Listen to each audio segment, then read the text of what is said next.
our study of the Gospel of Mark. It's amazing to me how much it has spoken into the current situation that we find ourselves in. Social distancing has emptied our hands in a way that we would never have thought possible prior to the moment that it became our reality. And truthfully, I'm uncomfortable with empty hands. I find them intimidating. I would much rather be running and doing for God and for others. But I think the Gospel of Mark makes a compelling case for empty hands. There's beautiful potential in hands that are open so that they can cling more closely to God and they can reach out into the world with acts of compassion and love. In the last several chapters of the Gospel of Mark, we see most people using their hands for acts of hatred and injustice. But there are also a few who put down things in their life in order to make space, and with their empty hands, they reach out and offer generosity and kindness to others.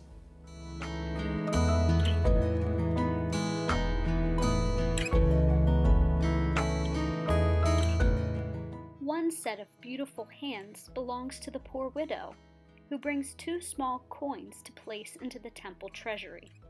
While the value of the coins was insignificant, Jesus affirms her generosity, saying that she has given not out of her abundance, but rather has given all that she has. We see another example of extravagance from the woman who breaks her alabaster jar, pouring the perfume it contains over Jesus' head.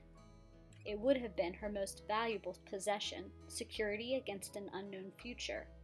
The disciples criticize her actions as wasteful, but Jesus defends her, saying that wherever the gospel is preached, it will tell of what she has done to prepare him for burial.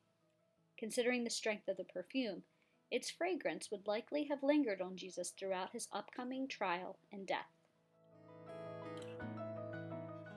In contrast to the widow and the woman with the alabaster jar, we also see many grasping hands during the final days of Jesus' life. Judas grips a bag of silver, and the violent mob he leads into the Garden of Gethsemane comes carrying swords and clubs.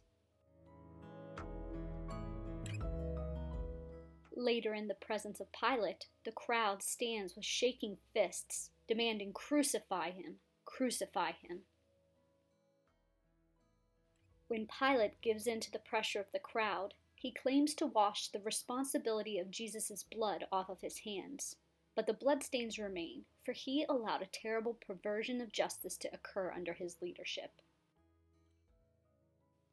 In the palace courtyard, clenched hands rain down blows on Jesus' head, while others hold whips and a crown of thorns. These hands inflict merciless damage on Jesus' body, making it physically impossible for him to complete the task of carrying his own crossbeam to the crucifixion site. But here we see Simon of Cyrene reaching out in compassion as Jesus passes by in agony. Simon must turn aside from his own plans on that terrible day. It required empty hands to help Jesus carry his cross to Calvary's Hill. And there, in the darkest moment of history, Jesus, who spoke all of creation into existence, allows cruel hands to wield instruments of death and objects of scorn. As he hangs dying, below him the executioners cast lots for his clothes. But when their work of shaming and killing is done, we see yet another set of hands, the hands of Joseph of Arimathea, who gently prepares the body of Jesus for burial. To carry out his act of mercy, Joseph provides space in his own tomb, and he also risks his reputation and position of power as a Pharisee. Looking back at the beautiful hands of those who chose to empty them, I am convinced that it was not the result of their personal goodness, but rather a response to his. For the most beautiful hands of Holy Week are those of Jesus. They were the hands that never selfishly grasped for anything. We see Jesus laying aside his plans at his baptism. We see him being tempted by Satan in the wilderness.